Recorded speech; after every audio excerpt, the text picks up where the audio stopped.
Mbola ao anatin'ny fotoana izay arahantsika miombom-bavaka isika, koa manasa anao hatrany mba hiara hanatanteraka izany mba ho voninahitra Andriamanitra. Vavaka isika tompoko.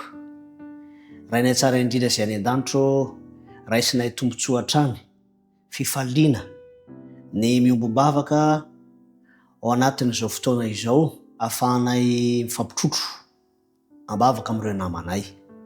Mangataka ihany koa izay fahazahoanantoka famelan-keloka hatrany, anananay fiadanam-po tsy salasala, mitondra manokana amin'ity fotoana ity ny antom-bavaky ny namana voary.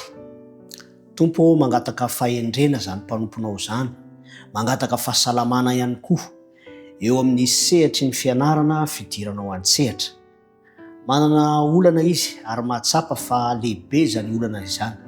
Kanefa Tompo, mifampivavaka eto ahafahana mahatsapa fa lehibe lavitra noho ny olana ny falebiazanao, koa aoka hitombo ny fatokiana ary aneo ny voninahitra tokoa ianao Tompo amin'ny fidiranao an-tsehatra hamany olana zany mpanomponao izany, ka omemboninahitra ny anaranao lehibe, izy kosa ahita fifaliana, misy an'ireo fikasana tsara izay efa natolotra ho azy, dia ianao ihany koa no hatanteraka izany eo amin'ny fiainana.